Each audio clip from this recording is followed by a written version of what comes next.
Lantas seperti apa gambaran investasi di dalam negeri? Benarkah ini catatan nilai investasi terbesar sepanjang masa? Panen investasi, saya ulas lebih lengkap untuk Anda sore hari ini. Kita lihat terlebih dahulu dari data ini. Ini adalah realisasi investasi. Kita lihat untuk semester pertama ternyata kita panen investasi. Banyak ternyata yang mau berinvestasi di Indonesia.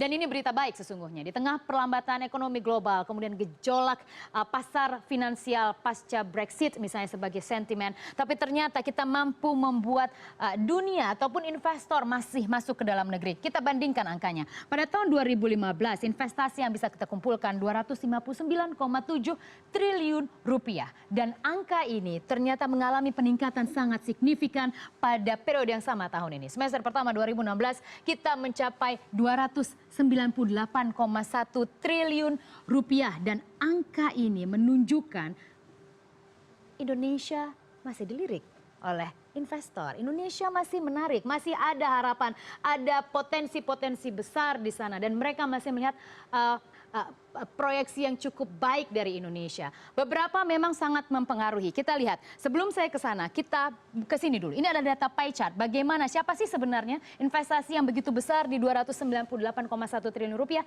Siapa yang paling rajin berinvestasi di Indonesia? Masih asing memang. 195,5 triliun rupiah, sementara domestik 102,6 triliun rupiah. Dan angka ini menunjukkan lebih dari 50% memang masih asing.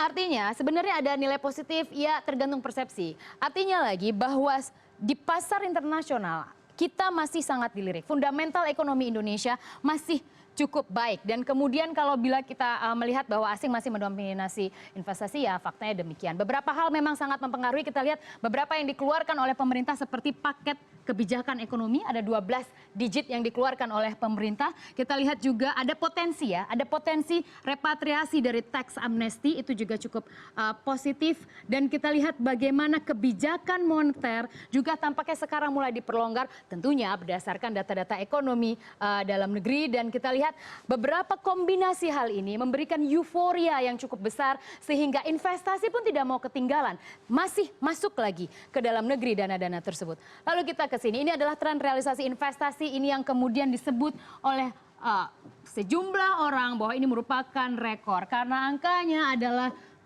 kita belum lagi ke belakang ini, tapi ini tertinggi sepanjang sejarah. Kita lihat angkanya ada di 151,6 triliun rupiah dan angka pada kuartal 2 2016 menjadi the highest all time high, tapi ini memang secara kuartalan dan ini menunjukkan sangat positif sebenarnya. Ekonomi Indonesia ataupun fundamental ekonomi Indonesia terbukti ini menjadi refleksi bahwa asing masih mayoritas masuk ke investasi dan dalam negeri ataupun juga investor dalam negeri masih juga percaya diri untuk menanamkan modal mereka kemudian diputar sehingga mereka bisa mendapatkan return. Kita masih mencapai rekor luar biasa.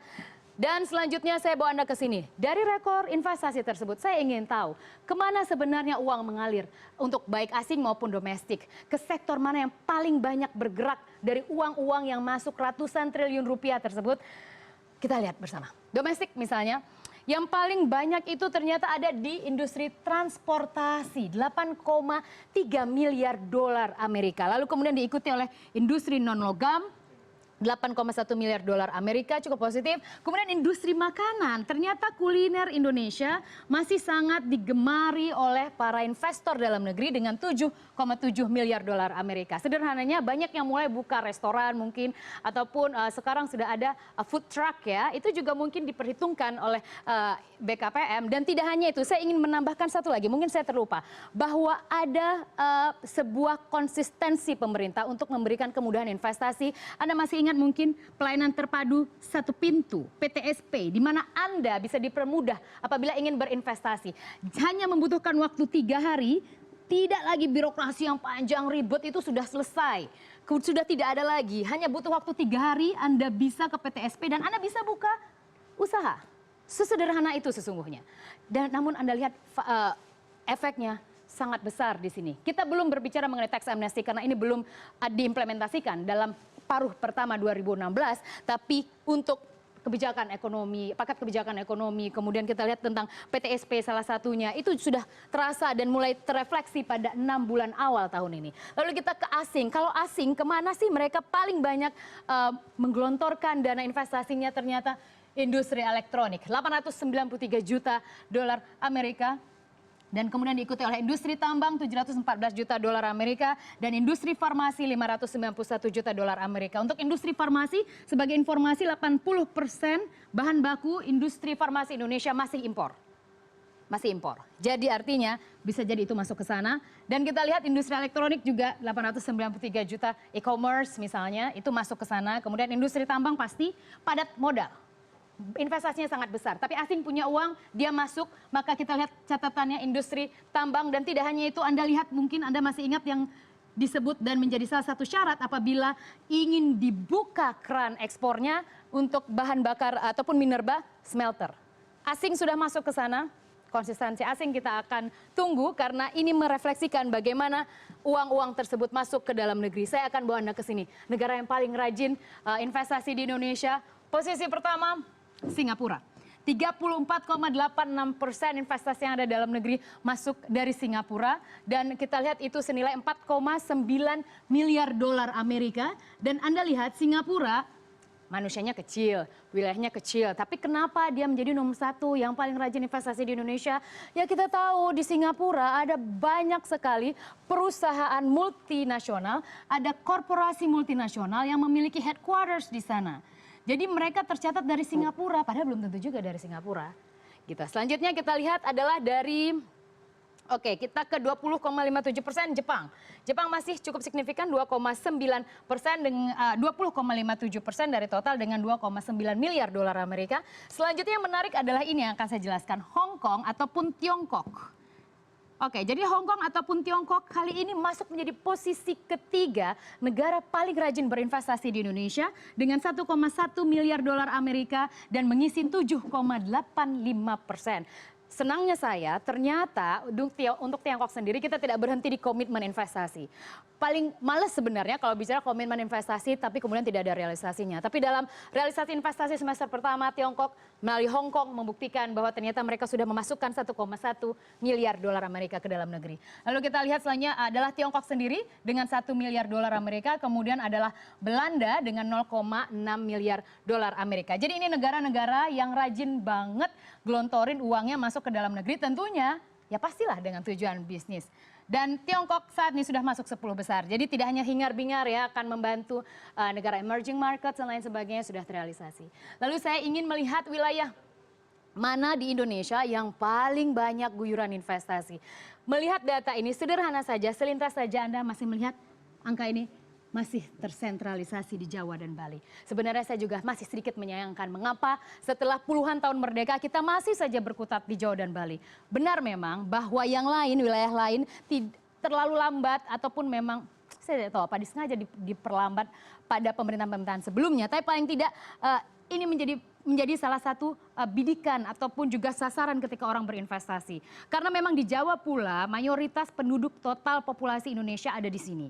Maka tidak heran mereka akhirnya membidik Jawa dan Bali dan pertumbuhan ekonomi nasional mayoritas disumbangkan dari sini. 55,9% dengan 166,8 triliun rupiah masih masuk di Jawa dan Bali, termasuk Jakarta misalnya, maka tidak heran kawasan industri masih tumbuh di sini. Dan kemudian selanjutnya diikuti oleh Sumatera 20,8%, ada Kalimantan 10,9%, Sulawesi 5,9%, dan kemudian Nusa Tenggara, Maluku dan Papua 6,5%. Tapi tidak begitu buruk ya untuk Sulawesi dan Nusa Tenggara. Sudah agak tumbuh lah. Beberapa waktu yang lalu saya melihat ada sekitar hanya 1-2%, tapi paling tidak ini cukup baik. Saya melihat ada misalnya potensi smelter yang akan dibangun di beberapa titik ini mulai sedikit bergeser dan itu cukup baik. Saya berharap pemerataan ekonomi, pemerataan uang-uang investasi itu juga masuk ke wilayah timur Indonesia, barat Indonesia, sehingga semua pertumbuhan ekonomi, mesin ekonomi nasional bisa berputar dengan lebih merata dan tentunya dirasakan oleh semua masyarakat Indonesia.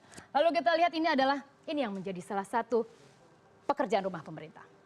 Saya bicara rekor, saya bicara data. Rekor memang kita, tertinggi kita memang pada saat ini, pada kuartal ini. Tapi angka ini menunjukkan bahwa serapan tenaga kerja belum tentu berjalan beriringan. Kita lihat. Untuk kuartal kedua 2015 dibandingkan kuartal kedua 2016, oke, saya belum ke situ.